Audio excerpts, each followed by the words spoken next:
So today I'm going to talk about partnering with patient advocacy groups, and I do have a declaration of interest because I'm also the Vice President of the Metabolic Dietary Disorders Association that Jo is presenting from. So I work with Jo. I'm a volunteer in that role, but as I'm also the Education and Advocacy Manager at Rare Voices. For those who don't know us, Rare Voices Australia is the peak national body, and we're progressing policy and system change to benefit all Australians living with a rare disease. And as part of that, we led the collaborative development of the National Strategic Action Plan for Rare Diseases, and it's really that action plan that's resulted in the Rarest project going ahead. And we work in partnership with more than 100 rare disease patient advocacy groups and also researchers, clinicians, government and industry. So why are patient advocacy groups so important in rare disease? Just a few facts to cover off that are important. Rare diseases are often life-threatening or chronically debilitating. They're very low prevalence, but there are quite a lot of them, more than 7,000 known rare diseases, and many of them more than 80% genetic in origin.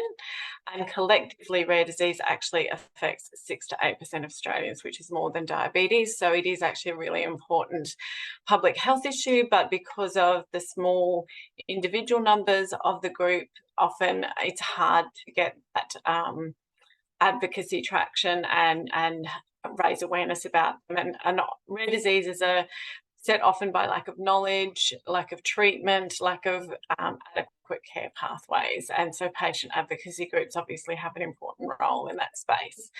So what do patient advocacy groups do? Their ultimate aim obviously is to improve the lives of the community living with a specific condition or a group of related conditions. So for example, the Metabolic Dietary Disorders Association covers inborn errors of protein metabolism primarily, with the main condition being phenylketonuria. But what we find in our working with these patient organisations, and Rare Voices works as a sort of an umbrella organisation with individual rare disease organisations partnering with us, and they have lots of different focuses. So sometimes it's about connecting patients and their families to one another so that they can share experiences. And we know from the research, but also from hearing from patients, that isolation and feelings of loneliness and social isolation are common experiences for people living with the rare disease. And when we say people living with the rare disease, we mean a person who's diagnosed with the rare disease, but also their support network, their family and carers who are also significantly impacted by a diagnosis of rare disease. Some of them are working on improving pathways to diagnosis, care or disease management, and that can be anything from advocating for newborn screening or looking at the development of national clinical care guidelines, consistent care guidelines for the particular rare disease. Some organisations are working to drive forward research into treatments, or often starting with improving scientific understanding of a treatment. And so only about 4 to 5% of rare diseases have a definitive treatment. So lack of treatment options, again, is a common problem and often a common focus of patient advocacy groups. Or advocating to improve care, support, research or access to treatment. And some of the bigger groups might do all of these or a combination of them.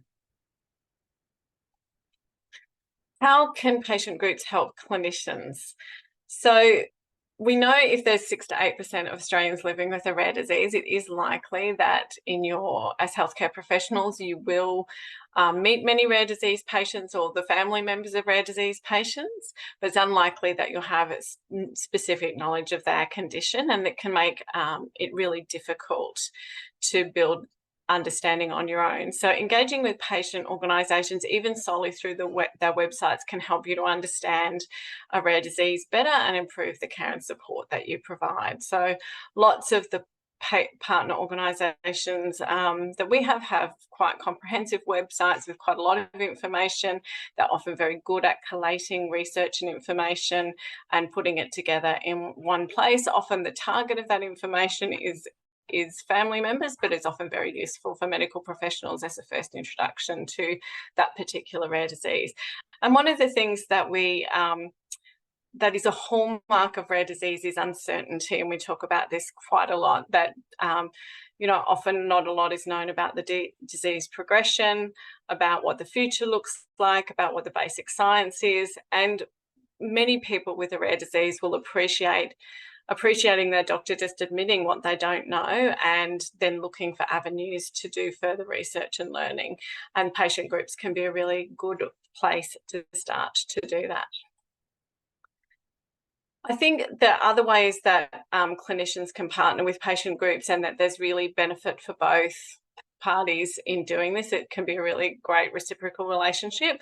So with clinicians with specific expertise could provide medical and scientific expertise to improve patient information and services, and lots of the patient organisations will have some form of medical and scientific advisory pathway. They might have an official medical and scientific advisory group, or they might have informal networks, or they may use, as in the case of MDDA, we use the peak professional body, which is the Australian Society for Inborn Errors of Metabolism, to source our scientific and medical advice. Other things that you can do to partner is strengthen the capacity of people living with a rare disease to advocate for themselves or for their family member or their community. And one of the things that's difficult in rare disease is that because there is often a lack of resources or care pathways, families do have to really be quite good advocates in order to progress things, so supporting people to build that advocacy capacity. Other ways you can partner is grow your own understanding and about the need for a more holistic approach to medicine and patient engagement. And I'm actually a rare disease mum myself, and one of the things that I appreciate in working with medical professionals is working in partnership with them. Another thing that's really useful is to understand the kinds of things that are important to Australians living with a rare disease and what outcomes they're looking for, and to actually discuss those outcomes. It can be quite a common experience in research, particularly translational research, to find that the clinical endpoints that maybe a clinical trial is interested in doesn't necessarily reflect the patient-reported outcomes or patient-reported what patients are looking for from treatments and care. Obviously, there's opportunity. So the next thing that's really, really important is to facilitate connections with families, and that's a really important role for patient support groups. And it's so often that we hear in patient advocacy groups, I've never met anybody else with this condition. And because you're in an environment where, if you've got a common condition, you say to someone, a doctor, a medical professional, someone in the street, I've got diabetes, people know exactly what that is. But if you say I've got PKU, you're kind of in explaining to somebody what it is, and it can be very isolating. It can be quite difficult, and that what we know from the research is that connections with others and that shared storytelling and shared experience is actually really, really beneficial, and most people report it to be good. Other things that you could do is develop a unique medical specialisation with end-to-end knowledge of that condition. And I know, again, in working with my own GP, with my daughter, having a GP who's taking some time to understand her rare condition, so when they're providing that the more general support, it takes into account some of the specific challenges.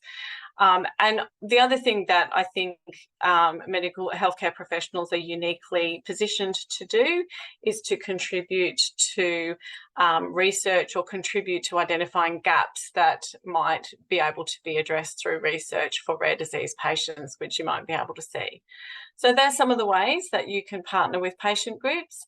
If you're looking to find patient groups, and work out where to refer to, there are a few places that you can go to. The Rare Voices Australia website is obviously the first place, if I can just put a plug in for that, but we do have an A to Z of rare disease support groups on that, which you can go to and find support groups that we're aware of. It's not a complete list. There's not 7,000 entries, just so I'm clear on that. There aren't 7,000 entries because there are some conditions that are so rare that Australia's population is not big enough to support an Australian-based patient group, but you will find ones that we're aware of there.